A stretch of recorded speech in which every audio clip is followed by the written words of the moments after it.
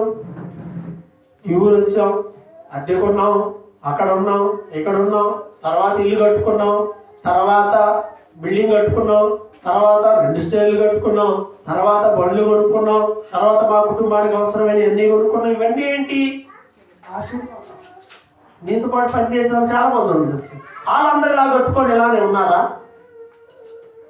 వాళ్ళకి ఇంకా మించిన జీతం కూడా రావచ్చు. వాడికి వస్తూ ఉంటుంది, పోయే దగ్గర పోతా ఉంటుంది, ఏదో విధంగా పోవచ్చు. అందరిలాగా చేయలేరు. అలా జరిగింది అంటే అక్కడ దేవుని కృప ఉంది.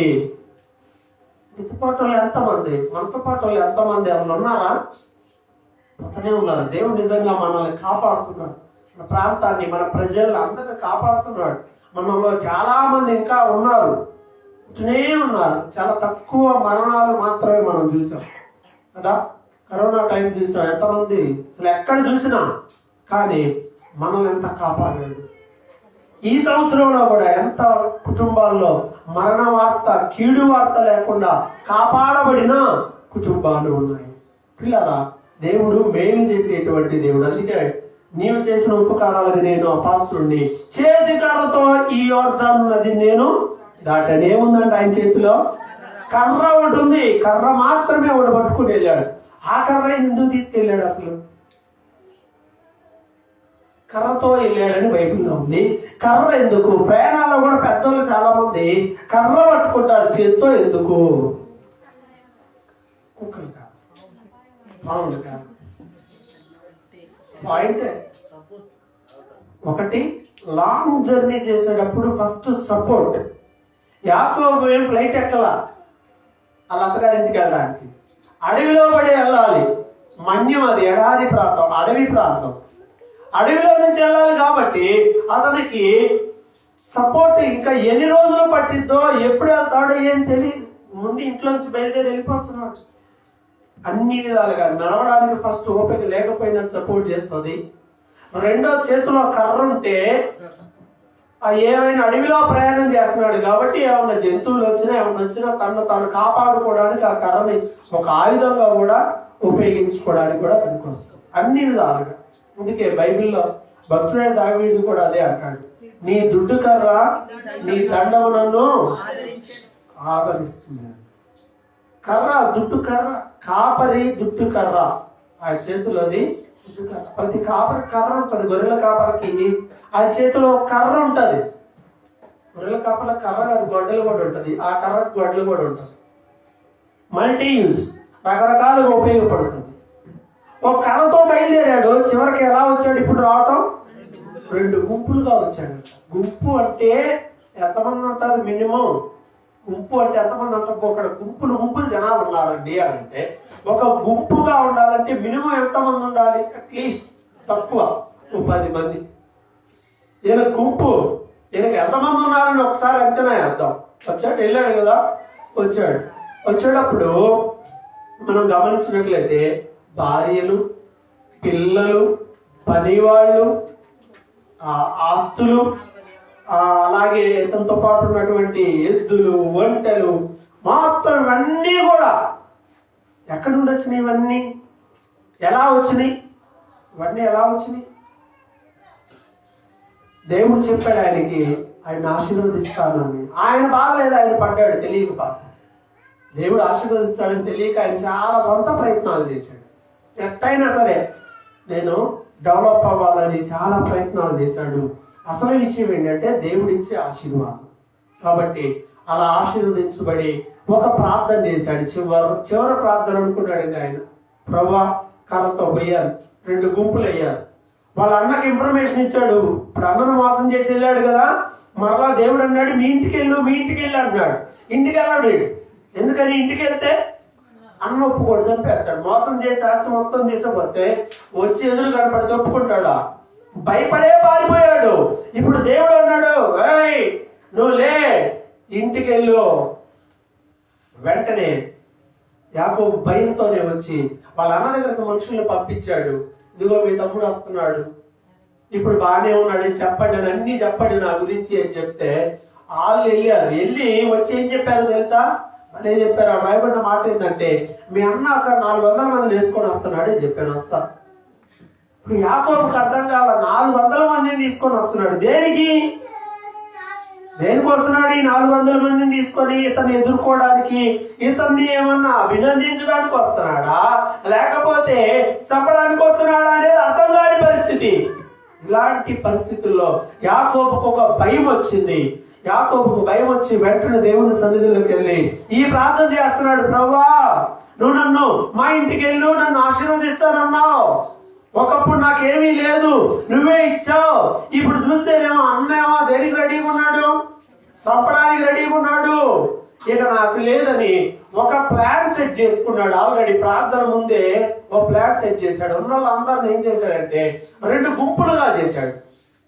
2 గుంపులుగా మార్చి, ముందు మీరు వెళ్ళండి, వెనక వీళ్ళు వెళ్ళండి, మీరు అందరూ వెళ్ళిన తర్వాత లాస్ట్ లో నేను వస్తా అన్నాడు. ఏం చేశాడంటే చచ్చిపోతే చచ్చిపోయారులే అనుకున్న వాళ్ళందరినీ ముందు పెట్టాడు. ఒకవేళ వీళ్ళు చనిపోయినా పర్వాలేదు, 2వ గుంపు ఉంటది. ఆ 2వ గుంపు ఏం చేస్తుందంటే పారిపోతుంది. అంతే కదా, ముందు వాళ్ళు ధరిస్తే వెనకాల ఏం చేస్తారు? జాగ్రత్త పడతారు. కాబట్టి ఒకవేళ ఏదన్నా ముందు గుంపుకు జరిగితే 2వ గుంపు అలర్ట్ అయిపోయి పారిపోవచ్చు అన్న ఉద్దేశంతో 2 గుంపులు చేసి, ముందు ఒకళ్ళు 2వ గుంపు వెనక్కి వెళ్దాం అనుకొని, సరే మీరు పదండి నేను వస్తానని అలా పంపించాడు. ఆల్రెడీ పంపించి నేను మాత్రం ఆగి ప్రార్థన చేశాడు.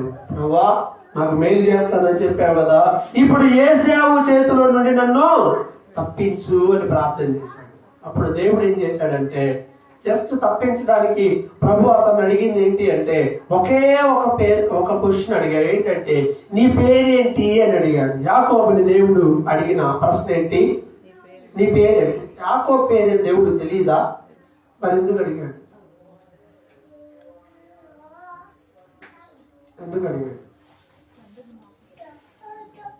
ఆ స్టోరీ చదవలేదు కాబట్టి అర్థం కాదు, మొత్తం చదవాలి.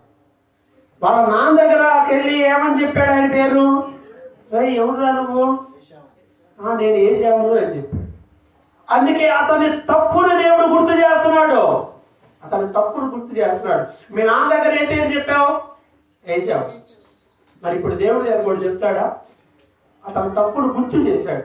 అక్కడ పేరు మార్చావు కదా, తప్పు చెప్పావు కదా, మోసం చేసావు కదా, అన్యాయంగా సంపాదించుకున్నావు కదా, అప్పుడు వెంటనే తప్పే, నా పేరు యాకోబే, నేను తప్పు చేశాను, మోసం చేశాను, క్షమించమని దేవుని కాళ్ళు పట్టుకొని బతిలాడుకున్నాడట. రాత్రి అంతా బతిలాడుకుంటే దేవుడు ఆయన ఆశీర్వదించి యాకోబును ఇశ్రాయేలుగా చేశాడు. పిల్లారా, ఈ 2023లో దేవుడు మనందరికీ మేలు చేశాడు, ఎన్నో ఉపకారాలు చేశాడు.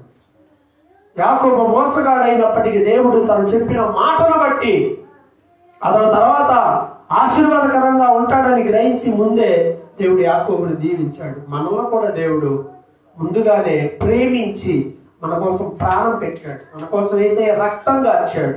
మన పాపముల నిమిత్తమై తానా శిక్షను భరించి మనకి విడుదల, నెమ్మది, ఆరోగ్యం, సంతోషము, సమాధానాన్ని ఆయన మనందరికీ ఇచ్చి ఉన్నాడు. కాబట్టి ఇలాంటి సమయంలో మనం చేయాల్సింది ఏంటంటే, యాకోబులాగా మనం దేవుడిని ఏం చేయాలి? స్తుతించాలి. ప్రభువా, ఈ సంవత్సరం అంతా మేలు చేశావు, ఈ సంవత్సరం అంతా మాకు ఉపకారం చేశావు. మనం మంచి వాళ్ళం కాకపోయినా, ప్రార్థించకపోయినా, సరిగా దేవుని మాట వినకపోయినా, ఆయన చిత్తానికి తగినట్టుగా లేకపోయినా, ఆయన మనల్ని ఆశీర్వదించి ఉండగా మన ప్రభు సన్నిధిలో యాకోబులాగా సరి చేసుకొని ఒక నూతనమైనటువంటి ఒడంబడికతో, ఒక నూతనమైనటువంటి ఆశయంతో మరలా నెక్స్ట్ కి మనం సిద్ధపాటుగా తల ఉంచి ప్రార్థన చేద్దాం.